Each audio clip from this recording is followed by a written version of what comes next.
Hey guys, welcome back. Tonight, we're stepping into a time machine and heading back thousands of years to the banks of the Nile. We're talking about a civilization famous for those massive pyramids, god-king pharaohs, and deities that literally watched your every single move. But look, forget the gold masks and the majestic temples for a second. Behind all that ancient glamour lies a much, much harsher reality. Today, we're asking a question that might make you grateful for your modern-day struggles. What would actually happen if you spent just 24 hours in ancient Egypt? Because let me tell you, the sun isn't the only thing that's going to roast you alive in this place. Now, before you get too cozy, do me a quick favor. Hit that like button and subscribe. But seriously, only do it if you genuinely vibe with what we're doing here. Also, I'd love to know in the comments where you're watching from and what time it is in your corner of the world. It's always so cool to see our little community connecting from every time zone. All right, go ahead and dim the lights. If you've got a fan, maybe turn it on for that soft, rhythmic background hum. Let's just ease into tonight's journey together.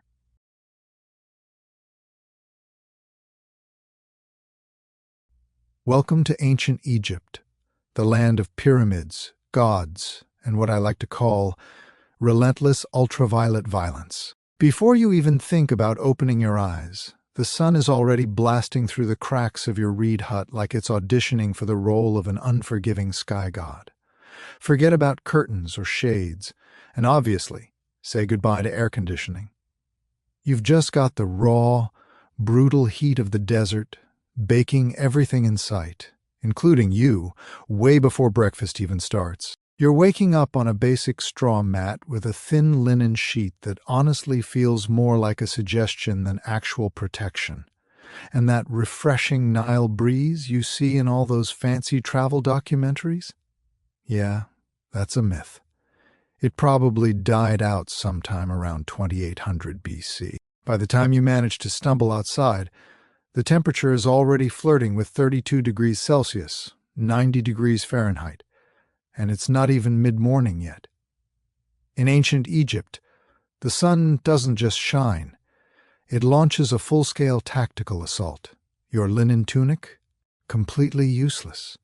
It feels like wearing a piece of wet tissue paper inside a sauna. And don't even get me started on skincare. There's no aloe vera, no SPF 50, not even a floppy bucket hat to save your face. Sure, the wealthy elite and temple priests had access to protective oils, but if you're just an average person, good luck. Your best bet is smearing yourself with mud or, I'm not kidding, crocodile dung. Apparently, it was supposed to keep you from turning into a human torch. Keyword there is supposedly. By midday, the very stones under your feet are hot enough to simmer lentils. Shade isn't just a comfort, it's a high-end luxury. Trees are few and far between. You might try to huddle behind a mud brick wall for a second of relief, but even that wall is basically radiating heat at this point.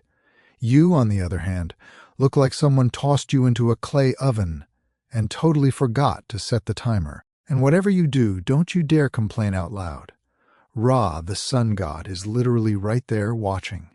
In ancient Egypt, the sun wasn't just the weather, it was divine authority.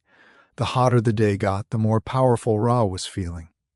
And today, Ra is feeling like a total boss. So basically, if you feel like you're literally melting into the pavement, take it as a spiritual compliment. In short, surviving just one morning in ancient Egypt requires three things: hydration, a lot of humility, and an ironclad tolerance for feeling like a rotisserie chicken. And guys, we're just getting started. This is only the morning. You're finally up, or more accurately, you've peeled yourself off that scratchy straw mat. The good news? The legendary Nile is just a short walk away. The bad news? You can actually smell it before you see it. Now, look, we all know the Nile is the mighty life-giver, the reason this whole civilization even exists. It's sacred, it's iconic. But let's be real. It also smells like a fish market had a messy breakup with a swamp. The riverbanks are absolutely buzzing with flies, frogs, and creatures that probably shouldn't have legs but somehow do. And yet this is your spa for the day. This is where you bathe. Soap? Forget about it. Even if it existed, you definitely couldn't afford it. Instead, you're going to lather up with the cutting-edge cleansing technology of 3000 BC. Sand. That's right. Exfoliation. The Egyptian way. You just rub yourself down with coarse grains of sand and call it skin care. It's basically nature's sandpaper, but way less effective and way more painful. Doing laundry? Also a Nile activity. And by washing, I mean pounding your clothes against jagged rocks while praying hard that a crocodile doesn't mistake your favorite tunic for a midday snack. And just to keep things interesting, let's not forget the occasional sewage runoff coming from upstream. Remember, you're sharing this water with thousands of people, thirsty livestock, and the occasional funeral boat. Yet, somehow, in the eyes of the ancients, this is clean. You scrub, you rinse, and you finally emerge feeling slightly less sticky, but moderately more worried about leeches. If you're a city dweller in Memphis or Thebes, you might get lucky with a public basin. But for everyone else, it's Nile or nothing, and don't even dream of privacy. You're bathing with families, neighbors, cows, and the occasional ibis pecking at your ankles like it's checking your ID. Once you're done, you fill up your water jars, balance them on your head, and trek back to your mud brick house before the sun turns the ground into a literal toaster. It's a daily ritual that is part spiritual, part necessary, and honestly, a little bit traumatic. The Nile is a miracle, sure, but it's also a biohazard, and it's the only one you've got. By now, you've survived a crocodile-infested bath, sandpapered yourself clean, and your body feels like a baked fig. Now it's time for breakfast, the most important and definitely the least glamorous meal of your day. Let's manage some expectations here. There are no eggs Benedict, no trendy acai bowls, and absolutely no iced lattes. Breakfast in ancient Egypt isn't a culinary event, it's a tactical refueling operation. You sit on a low stool, if you're fancy enough to own one, or you just squat in the corner like everyone else. And the star of the show? The centerpiece of every single meal? Bread. So when I say bread is the star of the show, I'm talking about a lot of it. We're talking dense, coarse loaves that are often about as chewy as a leather sandal. This isn't your local bakery's finest. It's made from emmer wheat or barley and baked in clay ovens that, let's be honest, the local rats definitely consider a luxury apartment complex. And don't be shocked when you feel a distinct crunch in your slice. That's not a fancy topping, it's just sand. It's an uninvited ingredient from the grinding stones that's basically a permanent part of the recipe. You could call it a daily dose of minerals, but your dental bill, if dentists existed, would call it a catastrophe. Then comes the beer. But before you get excited about a cold one, let's clear things up. This isn't a crisp, bubbly craft ale. This is thick, cloudy, lukewarm liquid bread. It's more of a boozy porridge than a pint. It's packed with calories and vaguely fermented. Basically a prehistoric smoothie that tastes like sour cereal and pure survival. Even the kids are drinking it. And it's not because they're trying to be edgy. It's because it's actually safer than the water.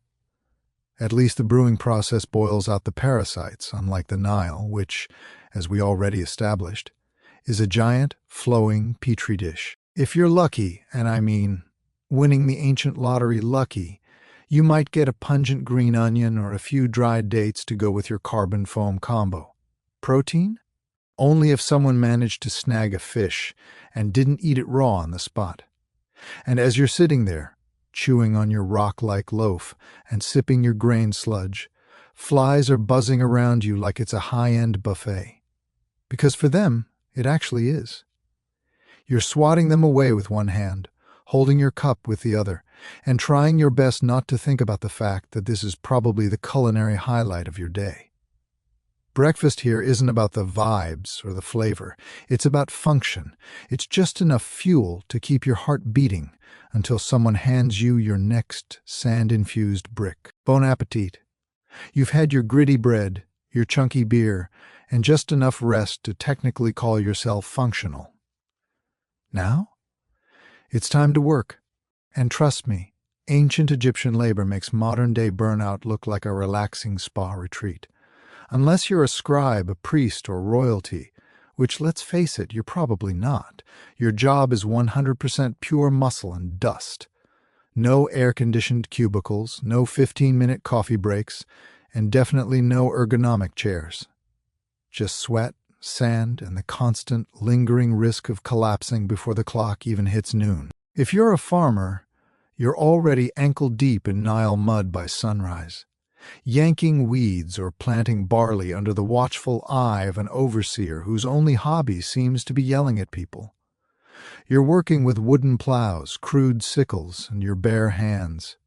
If your back hurts, congratulations. That just means you're doing it right. But if you're a laborer, that's when things get truly biblical. Imagine hauling multi-ton limestone blocks for a temple under a sun that wants you dead, all while walking barefoot up ramps made of gravel and prayer. There are no OSHA regulations here. You trip? That's a broken ankle and a shrug from the foreman. Working on the tombs is a whole different level of the grind.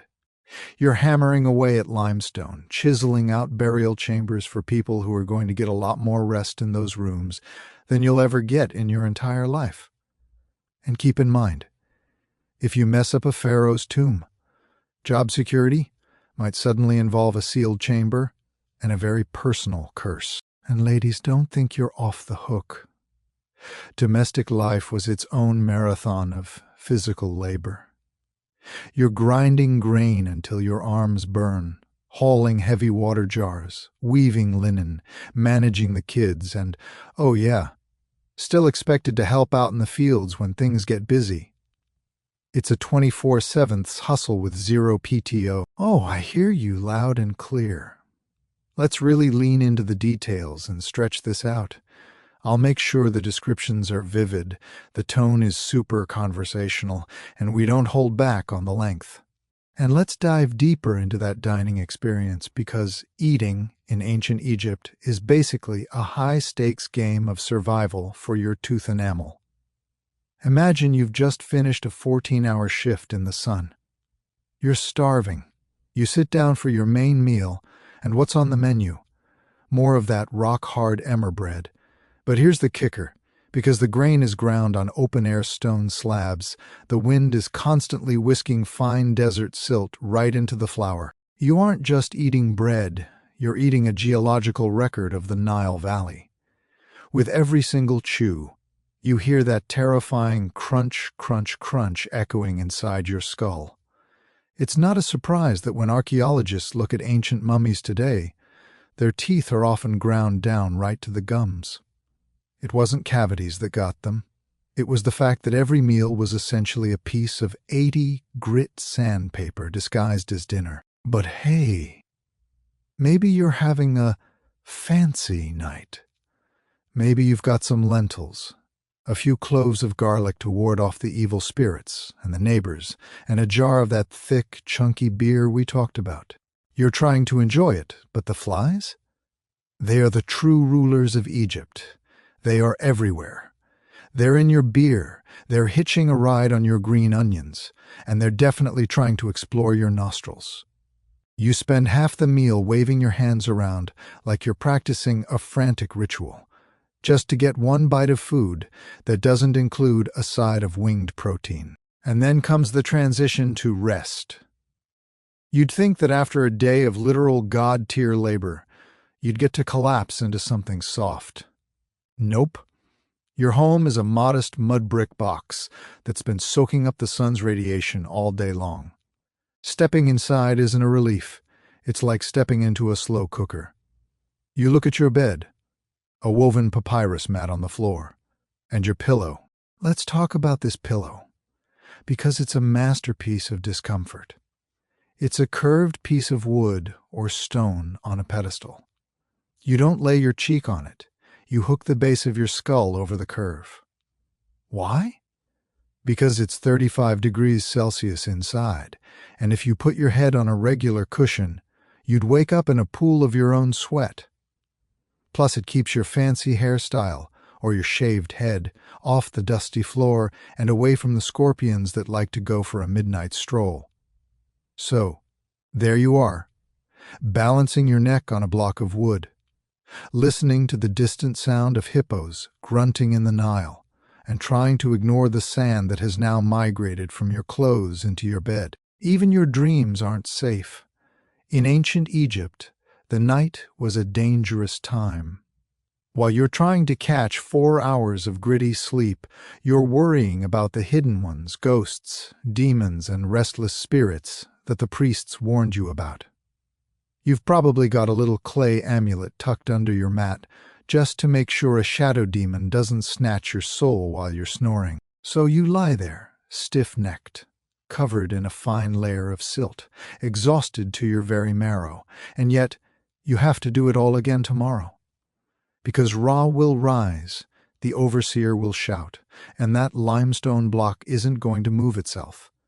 It's a cycle of divine proportions, and you're just one tiny, sandy gear in the great pyramid of life. By now you've realized that in ancient Egypt, every single loaf of bread is basically a sand trap.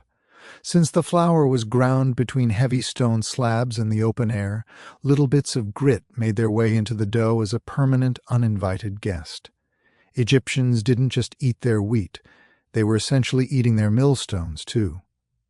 This is exactly why when we look at ancient dental remains today, the teeth are worn down flat like smooth river rocks. Imagine chewing your breakfast every morning, while also filing your molars down like you're at a construction site. It's a wonder anyone had a smile left by the age of 20. And if you thought your house was a sand-free zone, you need to think again. Your mud brick home is full of gaps, crevices, and windows that, surprise, have no glass. They are the perfect wide-open portals for wind-blown sand to come and go as it pleases. Your floors are covered in it. Your cooking pots are full of it. Your bed? It's basically just a sandpit disguised as a piece of furniture. Shoes are optional at best. Most Egyptians walked everywhere barefoot, which means you're always just one step away from turning the soles of your feet into battered leather. If you're lucky enough to own footwear, it's usually a basic pair of sandals made from reeds. They might look fashionable in a minimalist boho way, but protective? Not remotely. Then there are the sandstorms, Egypt's version of a literal slap from the gods. They are sudden, swirling, and blinding. One moment you're chatting with a friend about the grain harvest, and the next, you're spitting out dust and feeling like someone dumped an entire beach directly into your eye sockets. Visibility drops to zero, and everyone around you turns into a vaguely coughing silhouette. In short, sand is the roommate who never leaves, the spice in every single meal, and the silent enemy of your eyes, lungs, and dignity. It's not just the backdrop of your life, it's part of your actual biology now. And no, you can't wash it off. You already tried that in the Nile, which, as we know, is probably 40% silt anyway. But why aren't people losing their minds? Because in ancient Egypt, religion isn't just a weekend activity or a hobby. It's the entire operating system for the universe.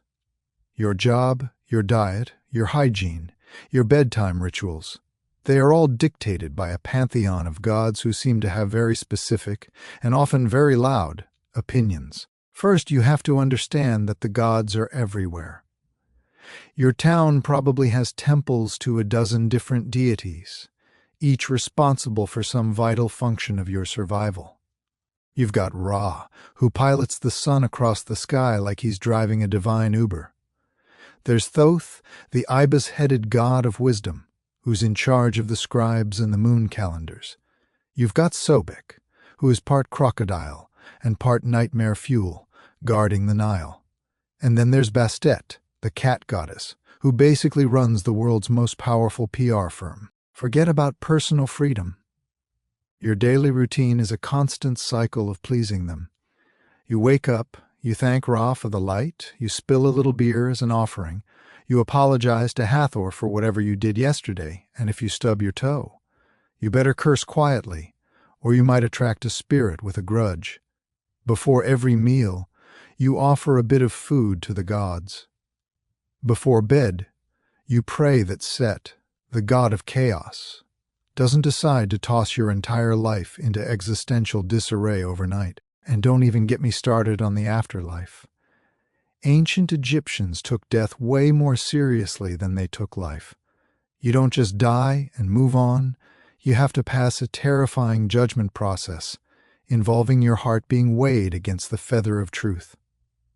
If your heart is heavier because of lies, cruelty, or maybe that time you borrowed your neighbor's goat and forgot to return it, you get eaten by Ammit, a creature with the head of a crocodile, the body of a lion, and the legs of a hippo. So yes, even in death, you're still on a very strict probation. But here's the twist.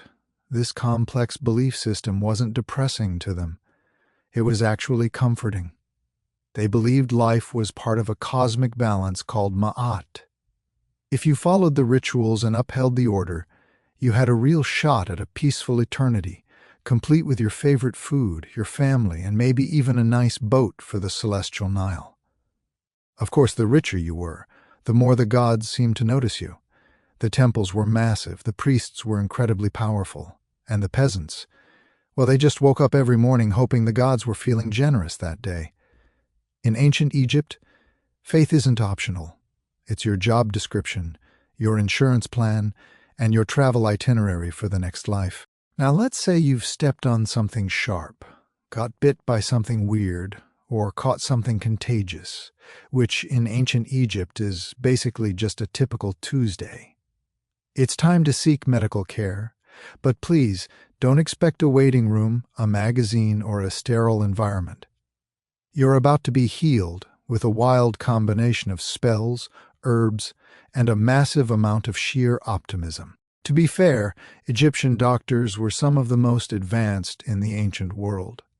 They had surgical tools, medical texts, and a surprisingly decent understanding of how the body worked. But here's the catch. Science always came with a heavy side of magic. You might be given a poultice made of honey, moldy bread, and crushed herbs. Fun fact, honey is actually antibacterial, and that moldy bread, it had early penicillin properties. So, hey, it kind of worked. But before the doctor applies it, they're going to chant a protective spell, just to be safe. Because you never know when your stomach cramps are actually the result of a spiteful ghost or an angry god having a bad day. Got a headache? You might get a dose of crushed onions rubbed into your scalp while someone recites a hymn to Thoth. Got a cough? Let's smear some cow dung mixed with dates on your chest and see what happens. Eye infection? Time for a paste made of lizard blood, ochre, and beer, plus a very sincere prayer to Horus. And surgery? Yeah, it happened. They drained abscesses, they set broken bones, and they stitched wounds with linen thread. But remember, there is no anesthesia.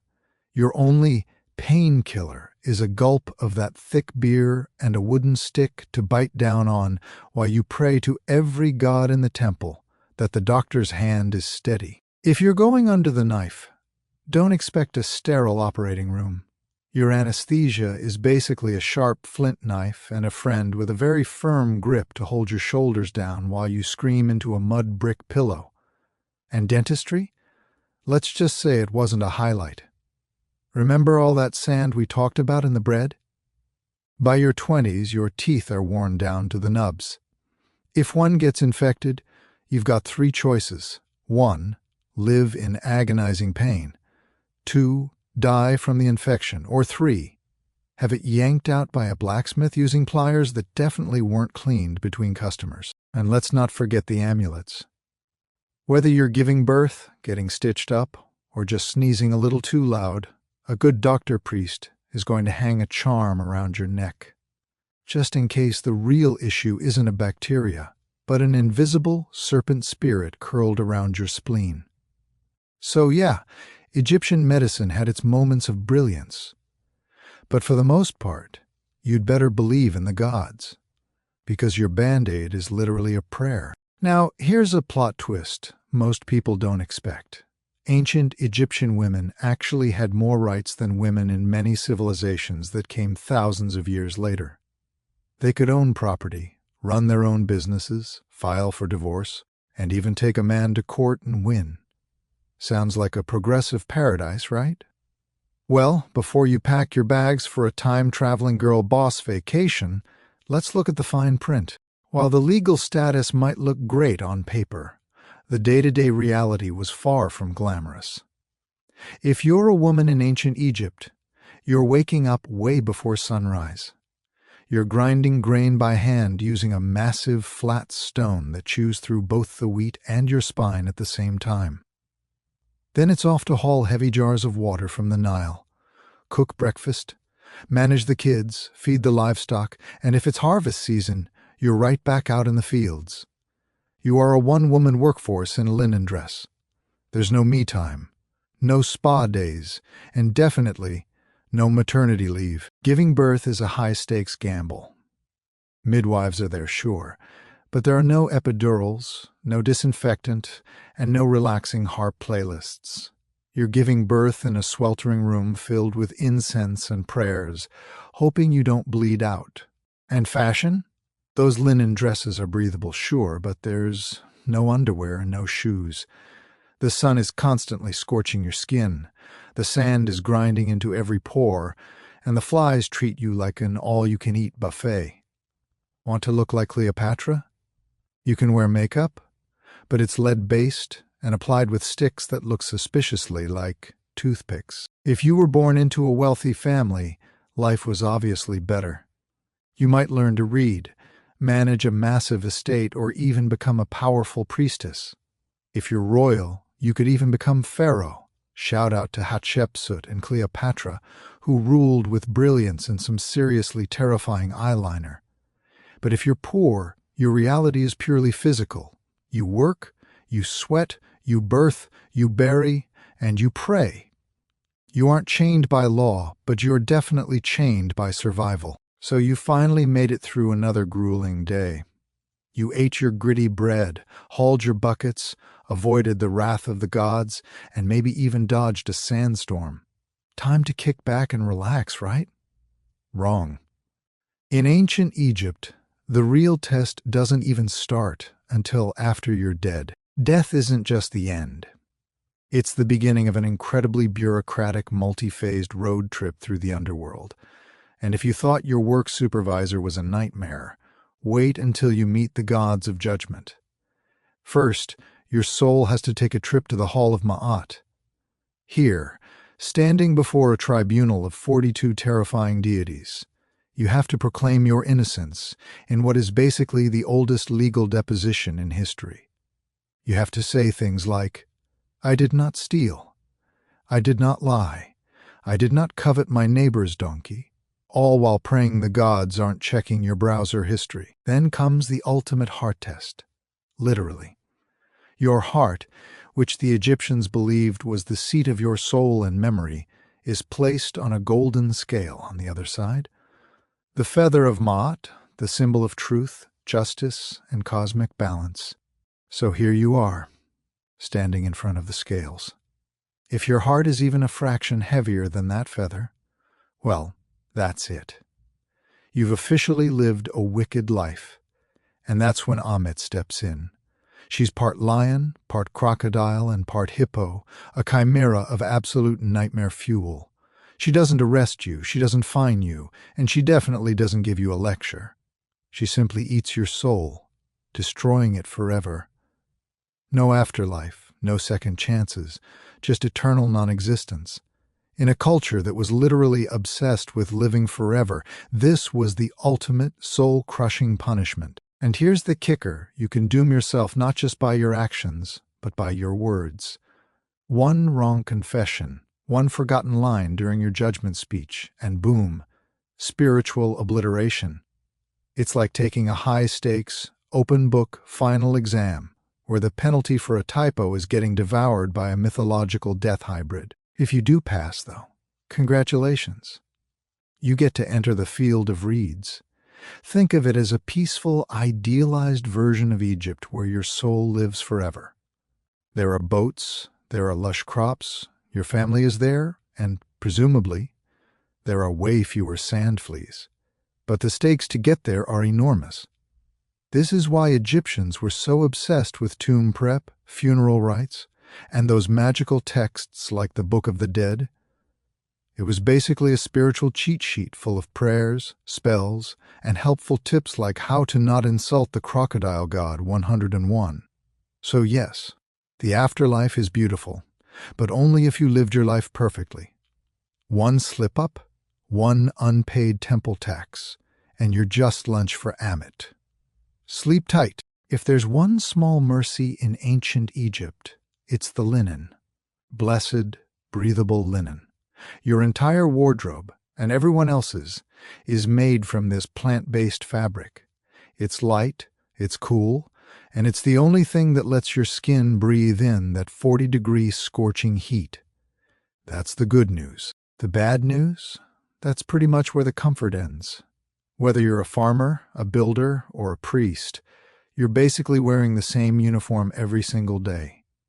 For the guys, it's a short white kilt or a loincloth. For the ladies, it's a straight, sleeveless linen dress. If you're upper class, maybe you've got some fancy pleats, beads, or patterns to flex on the neighbors.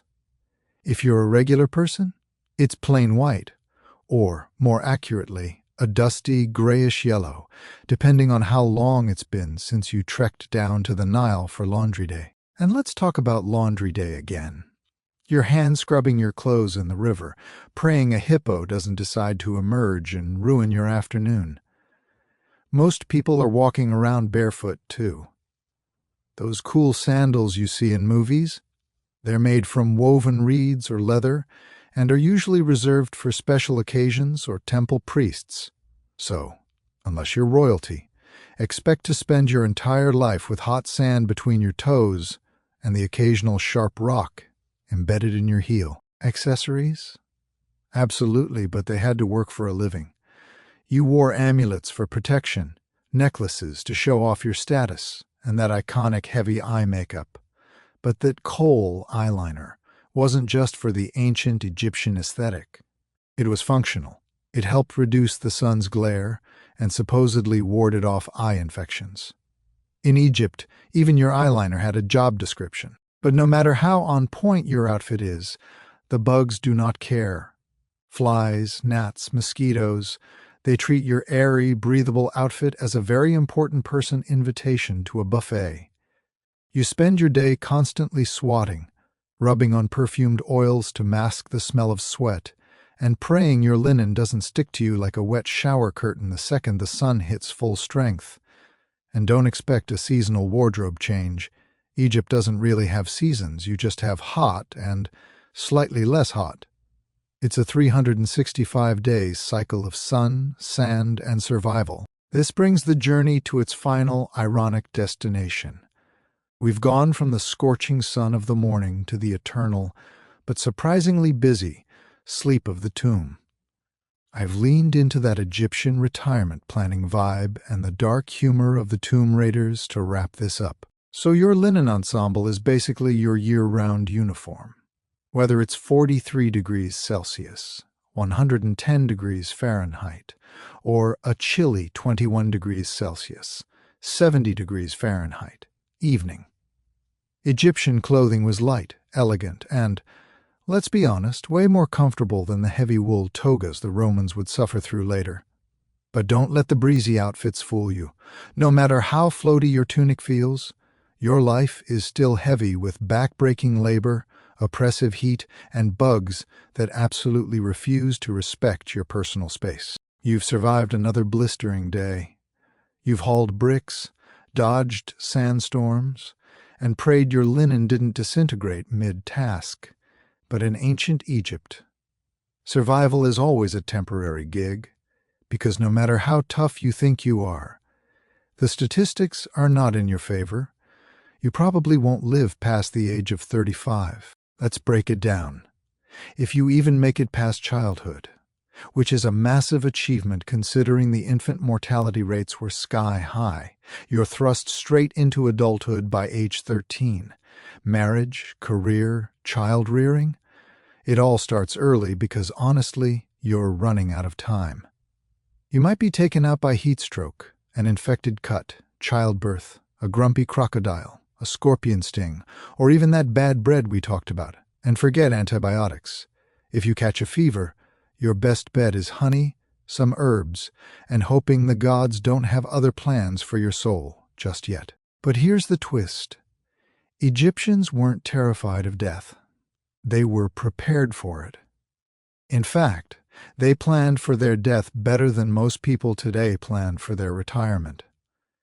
If you're rich, you commission a tomb, the ancient version of a 5-star eternity suite.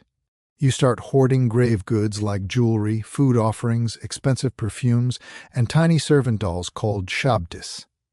Think of these dolls as spiritual interns who are programmed to do your chores in the afterlife while you nap forever. Your body is embalmed, wrapped in miles of linen, stuffed with natron salt, and tucked neatly into a painted sarcophagus.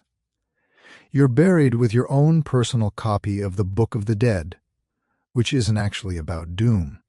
It's more like a mystical Lonely Planet travel guide. It's got the passwords for the gates of the underworld, spells to confuse demons, and step-by-step instructions on how not to get eaten by soul-devouring monsters. If you're poor, well, your tomb is likely just a shallow pit in the desert sand. Your body is wrapped in whatever fabric your family could spare. Maybe a pot or two is placed nearby for your last meal. And then you're covered up. No murals, no golden masks, just you and the wind. But even the poorest Egyptian held on to that dream of the field of reeds, a paradise where you farm without breaking a sweat, eat without ever feeling hunger, and sail a perfect Nile forever under a gentle, non-lethal sun. So yes, you'll probably die young. But if you lived right, prayed hard, and didn't insult too many jackal-headed gods, you just might spend eternity in style. You've finally made it. You're in the tomb. You've been embalmed, wrapped, blessed, and buried. Time to rest in peace, right? Well, not exactly. Because in ancient Egypt, even the dead have to worry about the neighbors. Let's face a simple, greedy truth. Tombs are full of expensive stuff. We're talking gold amulets, priceless jewelry, perfumed oils, carved statues, and for the pharaohs, literal boatloads of treasure. All of it was intended to be taken into the afterlife. But when you bury a fortune under a pile of rocks in a land where people are starving, you're basically inviting the world's most determined burglars to a housewarming party. But let's be real. Leaving a fortune in a tomb is basically an open invitation for anyone with a chisel and bad intentions. Tomb robbery wasn't just a random crime, it was a full-time professional problem. Pharaohs tried everything to fight it. They hid their tombs deep in limestone cliffs, locked them behind massive trap doors, and scrawled terrifying curses on the walls to scare off the superstitious. We're talking threats like, "May a crocodile devour your soul," or "May your limbs be twisted forever by a serpent made of fire." Spoiler alert, the curses didn't work. Grave robbers came anyway. They worked at night, in total secrecy, usually with inside knowledge. Sometimes it was locals who knew the terrain. Sometimes it was the very workers who helped build the tomb and knew exactly where the secret entrance was. In some cases, even the priests and guards, the guys literally paid to protect the dead, were in on the heist. The punishment for getting caught? Severe doesn't even cover it. We're talking public beatings, mutilation, exile, or an unpleasant death. But when you look at how valuable those goods were, gold, silver, and rare incense that was worth its weight in diamonds, the risk seemed worth it. After all, the dead don't exactly fight back, and it wasn't just the wealthy who got hit. Even commoners' graves were disturbed. You might have been buried with just a small pot of beer or a single loaf of bread for the afterlife, but even that was worth stealing when food was scarce and tools were valuable. The irony here is that tomb robbing wasn't always about greed. Often, it was about survival. Egypt went through famines, political collapses, and invasions. When your kids are starving, those funeral offerings start looking less like sacred objects and a lot more like dinner. So, in ancient Egypt, you aren't safe just because you're dead. Rest in peace, only if no one knows where you're buried. Now, let's talk about those majestic, mysterious carvings we've all seen on the temple walls. Birds, eyes, snakes, lotus flowers, and people walking sideways like they're on the world's most awkward fashion runway. Ancient Egyptian hieroglyphs. They are visually stunning, but let me tell you, they are insanely difficult to master. Hieroglyphs weren't just decorative art. They were a full-blown, high-level writing system with over 700 characters. Some symbols represent entire words, some are just sounds, and others are determinatives, symbols that exist just to clarify the meaning because apparently just drawing a star to mean star was too straightforward for the Egyptians. And don't expect spaces or punctuation. Ancient Egyptian writing was one long, beautiful riddle with 0 vowels and a desperate need for context. Oh, and just to keep you on your toes, it can be written left to right, right to left, or top to bottom, depending on the scribe's mood that day. The trick? You have to look at which way the birds or the people are facing. If they're facing right, you read right. If they're facing left, you read left. And if they're upside down, well, good luck, you're on your own. Learning this wasn't for the average person.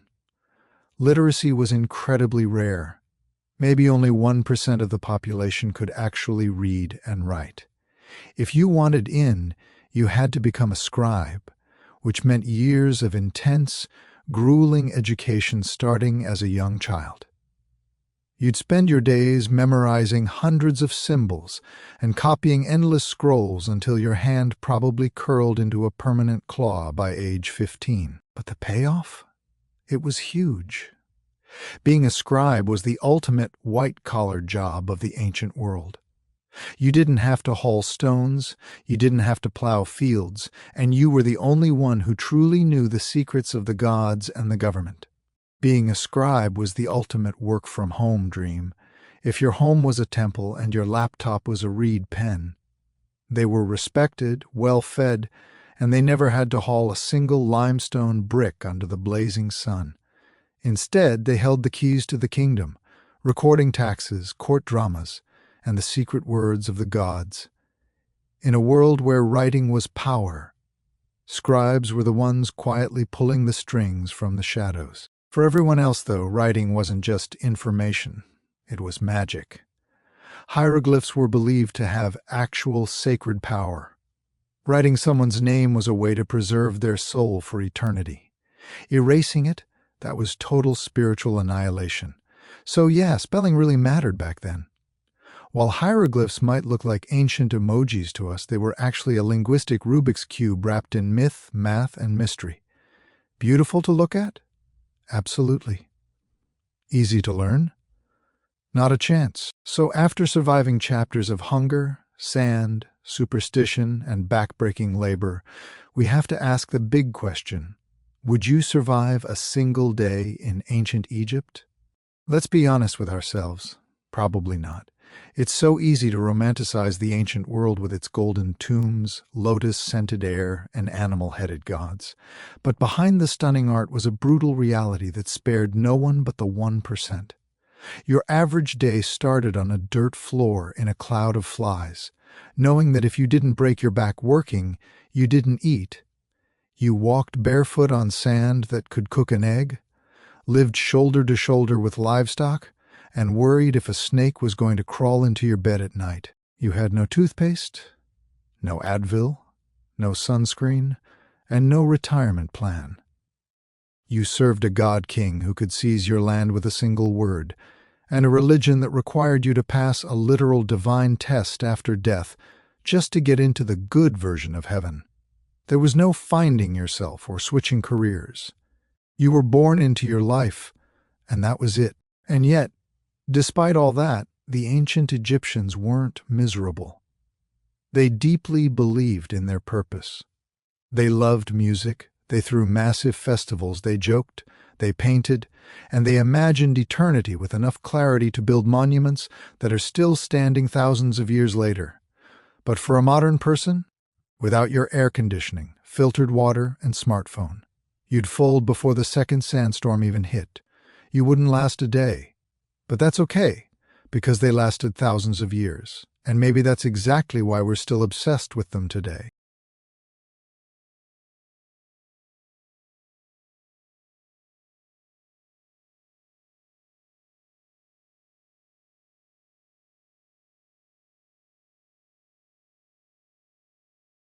Wait, the vibe just shifted. We're leaving the Nile behind and moving across the world to a place that feels much more predatory. In the heart of the ancient city of Teotihuacan, one pyramid refuses to be forgotten. Its surface isn't decorated with peaceful symbols or gentle gods. Instead, it's covered in snarling, open-mouthed stone serpents. Dozens of them. They jut out from the facade as if they were frozen mid-strike, fangs bared, eyes wide, watching your every move. This is the temple of the feathered serpent, known to many as the Temple of Quetzalcoatl. But unlike most temples that reach for the sky with reverence, this one feels dangerous. From the second you approach it, you get this eerie feeling that you aren't the one doing the looking, you're the one being watched. Those stone serpent heads, they weren't just for show. They were warnings. They were symbols of divine wrath. And beneath their stone-cold gaze, something truly horrific once unfolded. Excavations over the last few decades have revealed a secret that archaeologists never saw coming. Hidden deep beneath the temple's base weren't just ceremonial pots or gold offerings. They found something far more disturbing: human remains. And we're not talking about a few people. They found over 200 bodies. Many of them were decapitated, their hands bound tightly behind their backs. These were young men, warriors perhaps, buried in groups with mathematical precision. Some were buried with obsidian knives at their sides. Others wore necklaces made of actual human teeth or jewelry crafted from human jawbones. These people weren't just thrown into a hole, they were deliberately placed in symbolic positions. This wasn't a mass grave. It was a message. It was a divine transaction carved into the earth and sealed with blood. What kind of belief system justifies this? Who demanded so many lives at once? The Temple of the Feathered Serpent wasn't just a place of worship, it was a theater of power. It was a place where rulers used fear and cosmology to keep a city of 100,000 souls in check. This ritual bloodletting was the perceived cost of keeping the universe from falling apart. As you stand before those stone serpents today, you aren't just looking at art. You're looking into the eyes of a civilization that believed their gods needed blood, and that they had every right to deliver it. But who were these people?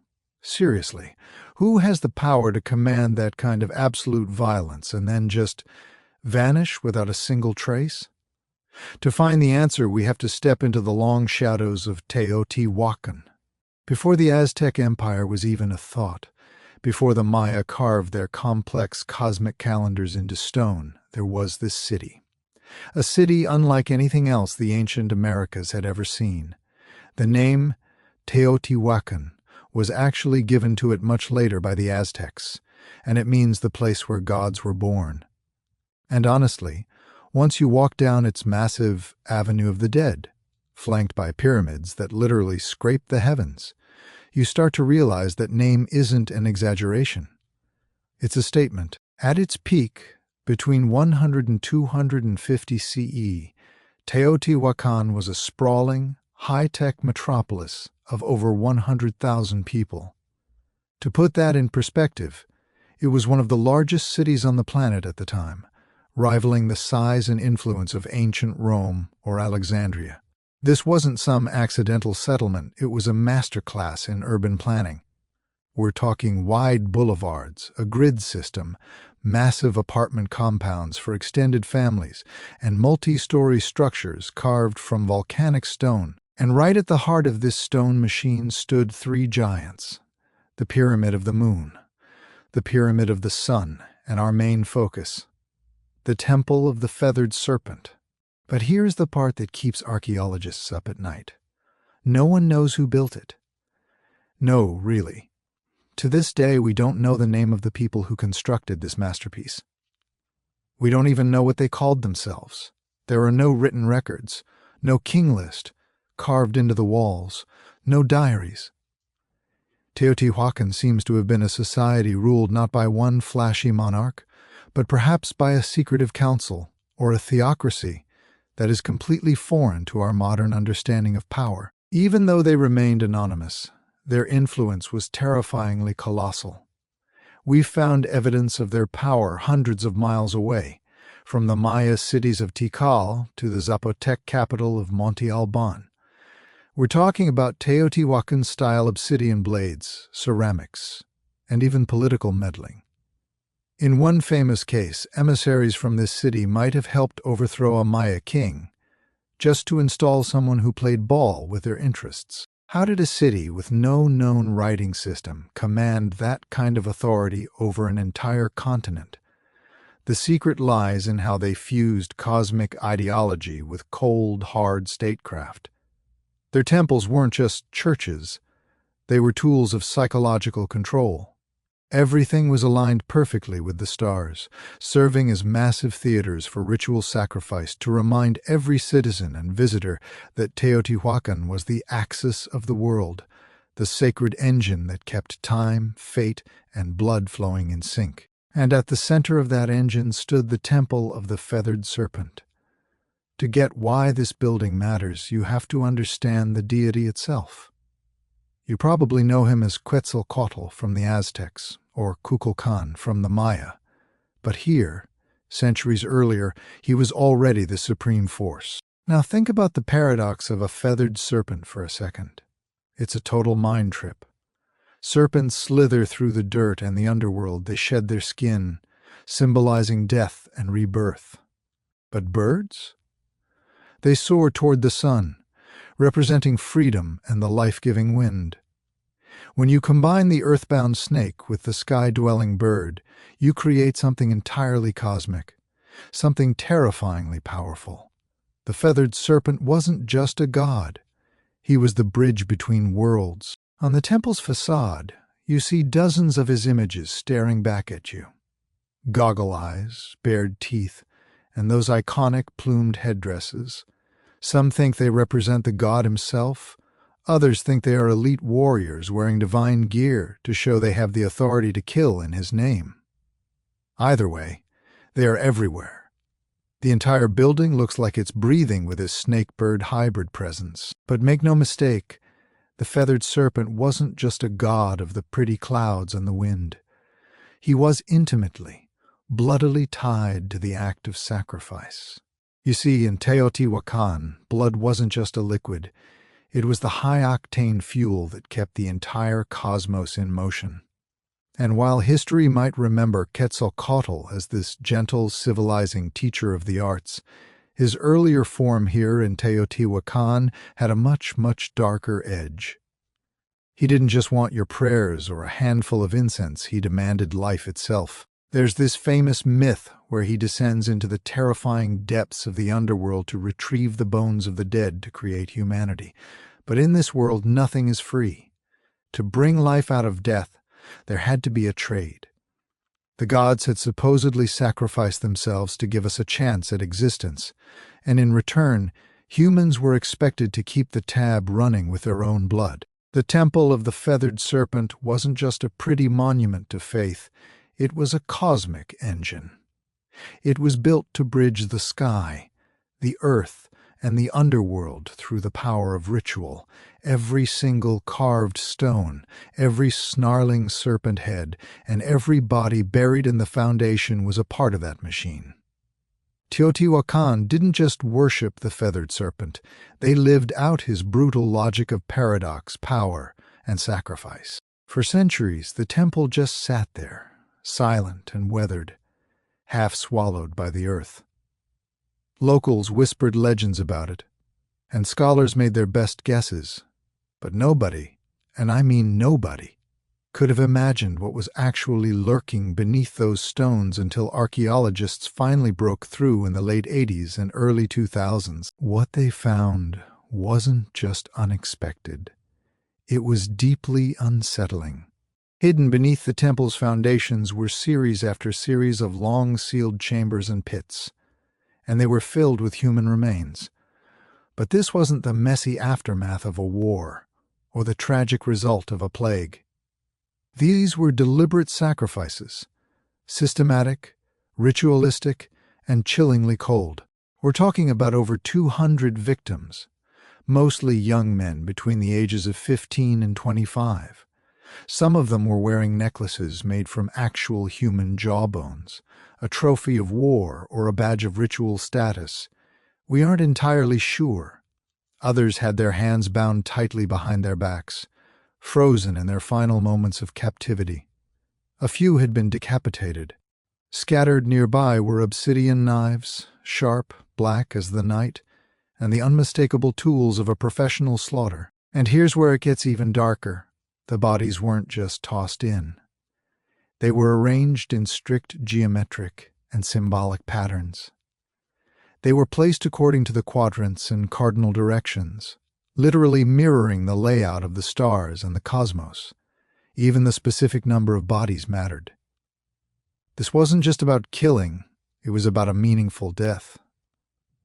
Every victim was a carefully placed offering in a massive stone and bone transaction with the universe. Imagine digging into the earth and finding not just bones, but a treasure chest of the bizarre.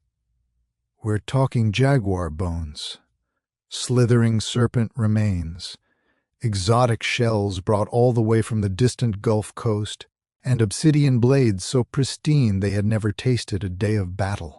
This wasn't a punishment for the 200 young men found there. To the people of Teotihuacan, this was a gift. These warriors weren't dying in disgrace, they were being recruited for something transcendent. It's as if every single stone of that temple had to be consecrated with blood. You don't just stack rocks, you pay for each layer with a life, and the deeper you go, the weirder it gets. In one chamber, archaeologists found tunnels filled with liquid mercury and walls lined with mica, materials the ancients directly associated with the watery, shimmering world of the dead. Can you picture it? The floor would have glimmered like dark water under torchlight. Was this a symbolic passage to the land of the dead? A mirror of the night sky hidden underground? It feels like the temple wasn't just built on top of death, it was constructed to encase it. The stone was a vessel designed to hold the blood of the gods. But Teotihuacan wasn't just built on blood, it was built on math. The entire city is laid out along precise cosmic axes. The avenue of the dead isn't straight. It's shifted exactly 15 degrees off true north. That's not a mistake. It's a deliberate alignment with the Pleiades star cluster or the sun on specific ritual dates. The Temple of the Feathered Serpent sits right on this line, locking it into a massive celestial blueprint. Some scholars think it tracks the equinox. Others are convinced it's a giant antenna for Venus, the planet of war, sacrifice, and rebirth. When Venus moved, the city moved. Wars were declared, fires were lit, and the temple was activated. Even the architecture screams cosmic machine, the repeating number 7 in the platforms. That's the 7 visible planetary bodies. Then, in 2003, they found the ultimate clue, a tunnel beneath the temple that was a literal replica of the galaxy. The walls were once dusted in powdered pyrite, fool's gold, which would have twinkled like starlight when you walked through. With pools of mercury on the floor reflecting that shimmer, you weren't just walking through a tunnel, you were traveling through the Milky Way. This wasn't just a building. It was a portal where earth, sky, and spirit met. But let's get real for a second. This wasn't just about spirituality. It was a political weapon. The Temple of the Feathered Serpent was designed to overwhelm you, to intimidate you, and to remind you exactly who held the leash. Imagine you're a visitor from a tiny village 1,800 years ago. You've never seen anything bigger than a hut, and suddenly you're standing in the shadow of these giants. You reach the temple, and you freeze. The serpent heads are literally snarling at you. The jaguar symbols are growling from the stone. The ruling elite understood one thing perfectly: fear is power. They orchestrated ritual executions in broad daylight, surrounded by these terrifying symbols. This was theater. Priests in massive feathered headdresses and obsidian masks would dance and spill blood, turning a myth into a political performance. They were telling the crowd, "We have direct access to the gods, we control the rain, we control time, and we are not afraid to feed the universe with your lives." Teotihuacan didn't need to conquer you with a sword. It conquered you with symbols. When you went home, you didn't talk about their army, you talked about the serpents, the blood rituals, and the city that turned the sky red. It was the loudest voice in the ancient world. At its peak, Teotihuacan was the heartbeat of Mesoamerica, a city of fire, stone, and blood that looked destined to last forever. But around the year 550 CE, the heart stopped. The fall wasn't a glorious battle, it was a slow, agonizing crack. Drought hit. Crops failed.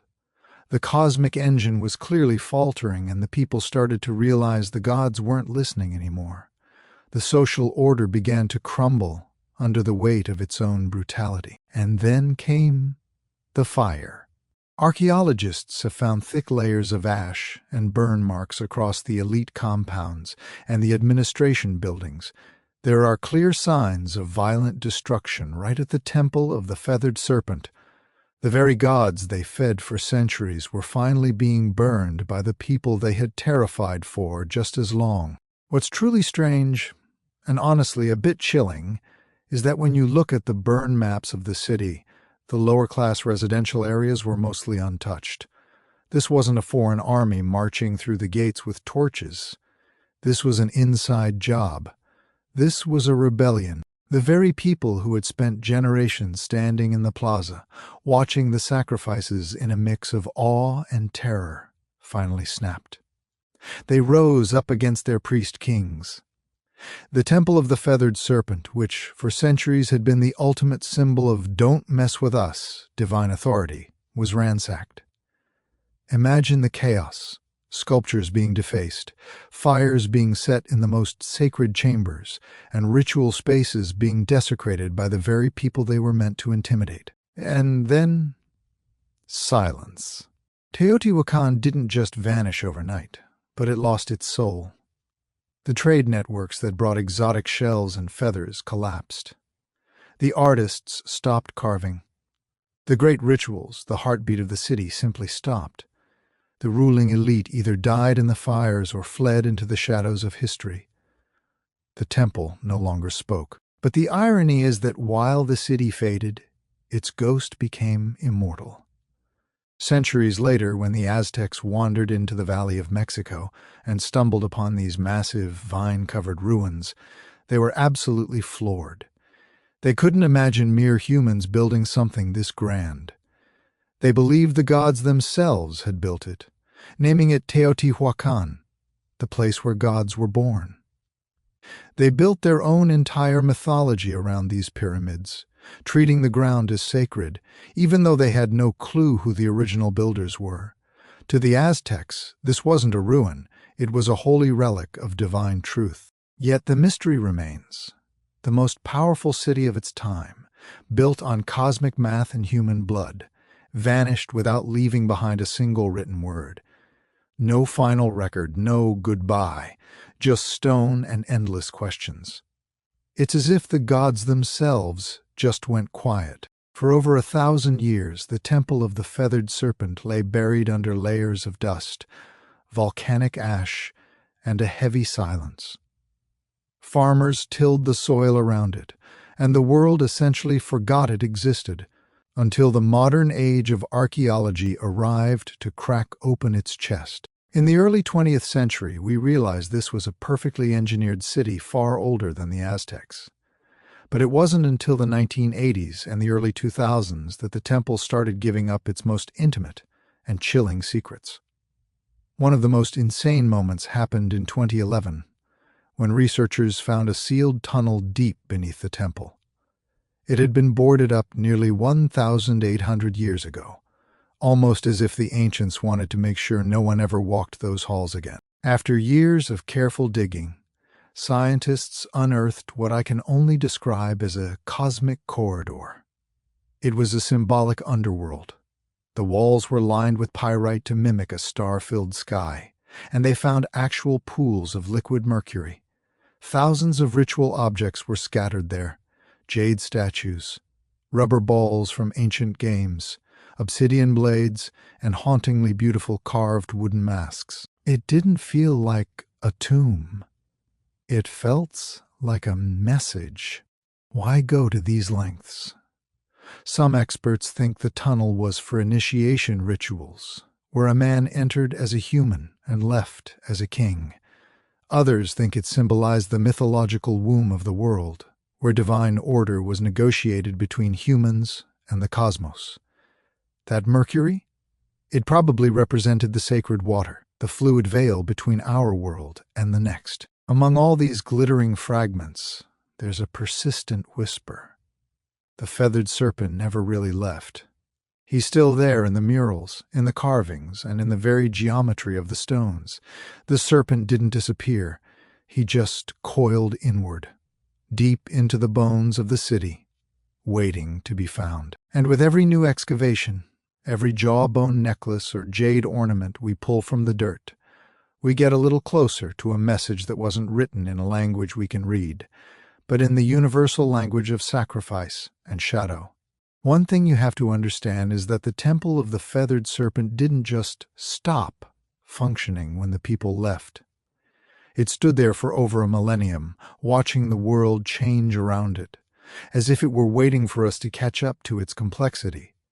Today, modern science has given us the ultimate eyes, X-rays, high-tech drones, and ground-penetrating radar that can slice through solid stone like butter. But even with all that tech, the temple remains undefeated. It still guards its deepest secrets with a stony, snarling silence. When you stand there today, the temple acts as a haunting monument, not just to a civilization that vanished, but to a state of mind that we can barely fathom. It's a place where power, the cosmos, and death were forged into a single, unbreakable system. You'll see tourists snapping selfies and kids running past those massive stone serpent heads, laughing and playing in the sun.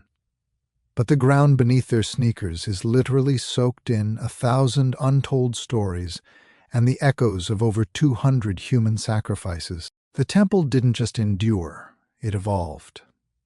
Its legacy is more than just architecture, it's psychological. The feathered serpent, this impossible paradox of a god who claimed both the dirt and the clouds, refused to stay buried. He was adopted by the Toltecs, then reborn by the Aztecs as Quetzalcoatl.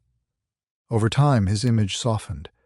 He became the god of knowledge, the one who wept for humanity, the one who promised to return. It's a perfect example of how myths don't actually die.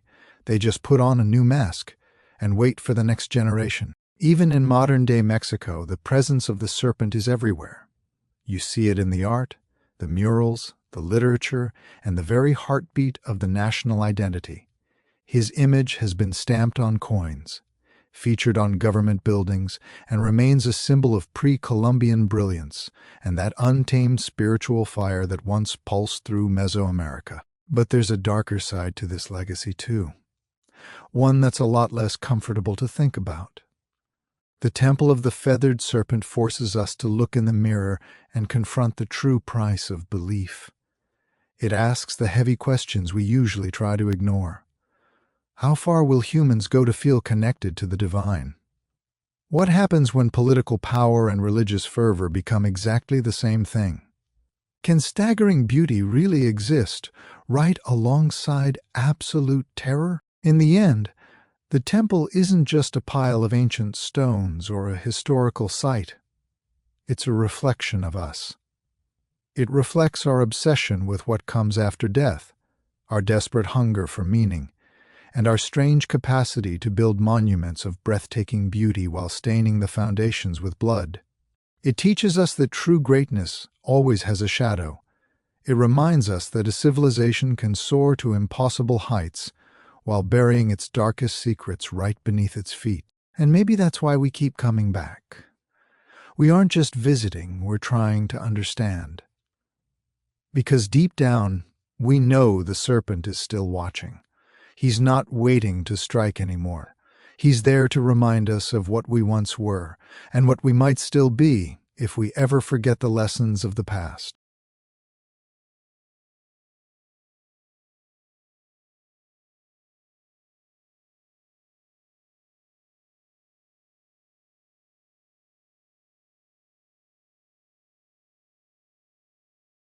You know, before we ever spoke in words, we spoke in rhythm, tens of thousands of years ago, long before anyone even dreamed of writing, and honestly, before language as we know it even existed. Early humans started doing something incredible. They began to create sound with intention. It wasn't speech, and it definitely wasn't what we'd call a melody today. It was just rhythm. Imagine a hand slapping against hollow bark, a stick rhythmically tapping a stone, or a foot stomping the earth in a steady, heavy beat. Somewhere in that ancient repetition, something magical happened. The first drum beat was born. Back then, it wasn't called music. It wasn't called anything at all. But it felt like something. It felt like communication, like raw emotion finally taking a physical form. Anthropologists have actually dug up evidence of primitive percussion instruments that go back over 30,000 years. We're talking about basic stuff: hollowed-out tree trunks, dried-out gourds, and animal hides stretched tight. Nothing fancy, and definitely nothing designed to last forever. But these weren't just toys or something people did because they were bored. These drums served a real life-or-death purpose. They were there to warn, to summon, and to connect. Picture this. A tribe is scattered across a dense, dark forest. Suddenly, a single, sharp beat echoes from a distant drum. Everyone stops. They knew immediately danger is coming. Or maybe a celebration is starting. Or perhaps the gods are finally listening. These earliest drums weren't just tools, they were extensions of the human body. They were a heartbeat pulled out of the chest and made external. A pulse that you could feel vibrating across an entire valley. In those days, drumming wasn't something you just sat and watched. It wasn't a performance. It was something you participated in together, around roaring fires under a blanket of stars, or deep inside caves where the echoes made the very air vibrate against your skin. These ancient rhythms became our first language. Joy, grief, warning, hope, none of it needed syllables. Before the first flutes were ever carved, before anyone even dreamed of a string instrument, the drum was already alive. It was anchoring us in time, giving a shape to our rituals, and uniting a bunch of individuals into a single, breathing tribe. The drum was humanity's first instrument, and really our first form of collective identity. And it didn't matter where on earth you lived. If there were people, there was a drum. Everyone created something to strike, something to beat, something to mark the passing moment. Because even when we had no words, we had rhythm. And back then, rhythm was everything. In the cradle of early civilization, drums were way more than just wood and skin. They were sacred voices. Every tribe and every corner of the planet developed its own unique signature beat, but the goal was almost universal: to talk to the unseen world. In Africa, where some of the world's very first drums emerged, rhythm was woven into the DNA of life, death, and ancestry. Take the djembe, for example. It was carved from a single tree and wrapped in goatskin, and people believed it actually held three distinct spirits: the spirit of the tree, the spirit of the animal, and the spirit of the craftsman who gave it a voice. When played in a circle, the djembe didn't just play music for a ritual. It was the ritual. And then you had the legendary talking drums. These things were mind-blowing. By changing the tension, they could actually mimic the pitch and tone of human speech. In West Africa, these drums were the original long-distance network. They carried messages across miles, relaying news of births, deaths, and warnings from one village to the next, long before the telephone was even a sci-fi concept. Across the oceans, Native American tribes treated the drum as a living, breathing entity. To them, it wasn't just a drum. It was the heartbeat of Mother Earth herself. It was played to honor the ancestors, to summon healing energy, or to guide the souls of the dead on their journey home. It's the sound of our shared beginning, the one thing we all understood before we learned how to talk. Imagine a massive powwow drum, surrounded by a circle of drummers, all striking in perfect unison. This wasn't just a musical moment, it was a spiritual engine. It was a communal pulse that literally aligned human heartbeats with the rhythm of nature and the spirit world. In the sacred dreamtime of Australia's Aboriginal people, clapsticks and heavy percussive stomps weren't just noises. They were the sounds of creation itself. Even in the most frozen corners of the world, like the Arctic, Inuit shamans would strike frame drums in the pitch black of winter. They weren't doing it for an audience. They were using that steady, hypnotic thrum to enter trance states, seeking out visions or talking to spirits. You have to understand, these weren't performances. These were raw acts of survival, healing, and storytelling. To drum was to remember who you were. To drum was to belong to something bigger than yourself. It was always communal. No sheet music, no fancy stage, just bodies moving and souls stirring, all synchronized by a single undeniable rhythm. If you heard a drum in the distance, you knew, without a single word being spoken, that something sacred was happening. But as human societies grew into massive kingdoms and blood-soaked empires, the drum started to change. It transformed into a tool of domination, an instrument of rigid order, and a weapon of pure fear. Think about it. The earliest armies didn't have radios or megaphones. They had drums. In ancient China, they used massive drums called gu to coordinate thousands of troops across vast, chaotic battlefields. One resonant boom could signal a charge, a retreat, or a complex flanking maneuver. These drums weren't just loud, they were strategic. Every rhythm was a coded command, and a trained soldier had to listen for that pulse, even through the screams and the clashing of steel. In Mesopotamia, temple drums announced the arrival of rulers, but during a conflict, those same drums echoed through city walls like relentless thunder. It was psychological warfare before the term even existed. By the time the Romans were marching across Europe, they brought the tympanum. While it wasn't a battlefield drum in the way we think of them, it carried the symbolic weight of the empire, the sound of discipline, the sound of order, the sound of, "We are here." But if you want to talk about the absolute masters of the war drum, you have to talk about the Ottomans. Their medar were the world's first military orchestras, and they were terrifying. Before a single arrow was fired, they would unleash a literal storm of drums, cymbals, and horns. The relentless, bone-shaking pounding of the kas, giant kettle drums, and the davul could be heard from miles away. History books from Europe describe soldiers literally freezing in panic before they even saw an Ottoman soldier. They were paralyzed by the sound alone. The drum was telling them that an unstoppable force was coming, and it was coming in rhythm. Off the battlefield, the drum was just as powerful. In royal courts from Asia to Africa, drum ensembles announced coronations and marked the presence of the elite. To beat a drum was to declare, "Power is present, pay attention." But perhaps the most moving part of this story is how the drum became a tool of secret resistance. In the Americas, enslaved people used rhythmic communication to keep their cultures alive right under the noses of their oppressors. On plantations where they weren't allowed to speak their own languages, they drummed.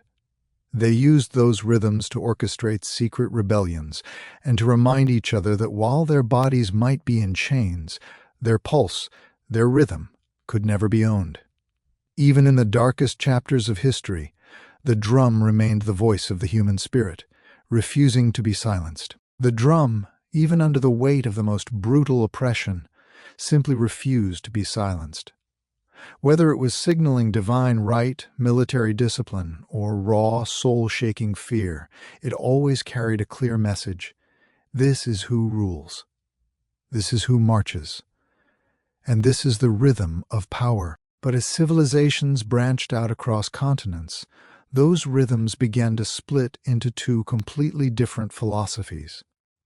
In the East, drums became tools of precision, deep spirituality, and sacred ceremony. In the West, they leaned hard into military might and eventually orchestral grandeur. Two worlds, two paths, but still, the same human heartbeat at the core. In India, the drum wasn't just an instrument, it was a sacred language. Take the tabla, for example. With its crisp, singing tones and fluid grace, it wasn't just there to keep the beat. It was there to have a conversation. Every single stroke has a name, a meaning, a syllabic identity. Indian drumming isn't just percussion, it's spoken poetry that musicians spend decades mastering. When you watch a tabla player, you aren't just seeing a musician, you're watching a linguist of rhythm, someone who can speak to the gods through their fingertips. Over in Japan, the taiko drum emerged as a ceremonial giant. Used in Shinto rituals, theater, and ancient warfare, playing the taiko requires more than just rhythm. It requires the physical discipline of a samurai. The drummers move with martial precision. Their stance is grounded like warriors preparing for battle. During festivals, the booming taiko echoes through mountain valleys, and the people believe those deep vibrations are literally driving away evil spirits and calling the gods down to earth. It's not just sound, it's a spiritual cleansing. Meanwhile, in Indonesia, you have the kendang drum leading the hypnotic, swirling flow of gamelan orchestras. It guides dancers and musicians through sacred temple ceremonies with rhythms that are layered and interlocked like a celestial puzzle. It's a sonic reflection of cosmic harmony. Everything in its right place. Everything in sync with the stars. Across the globe in Europe, the drum had a very different story. During the medieval period, drums were largely utilitarian. They were blue-collar tools used to signal soldiers, mark time, and enforce a rigid, unforgiving discipline. It wasn't until the Renaissance and Baroque eras that drums were even invited into formal music, and even then they were kept in the background, like a secret weapon. They were the thunder beneath royal fanfares, or the echoing boom in grand cathedrals. In this great divergence, you can see two distinct human philosophies at play. The East saw rhythm as art and spirit, something deeply tied to breath, chant, and meditation. But the West? The West saw it as structure and force, a tool to rally the troops, to march in perfect lines and to measure the world. One side used the drum to look inward at the soul. The other used it to look outward at the empire. But regardless of the intent, the air still vibrated the same way. At the end of the day, whether you were in the East or the West, everyone understood the drum's core power. It was there to shape time itself, to dictate the pace of life, and to elevate a simple gathering into a sacred ritual. It connected humans in ways that language just couldn't reach. East or West, sacred or strategic, the drum was always there, listening and speaking. From mountaintop temples to jungle clearings, from desert fires to candlelit cathedrals, the drum has always been the bridge where the human meets the divine. Long before organized religion ever took root, rhythm was already our first sacred language. It was how we prayed, how we summoned help, and how we transcended our daily struggles. In Africa, drums weren't just objects made of wood and skin, they were spiritual beings.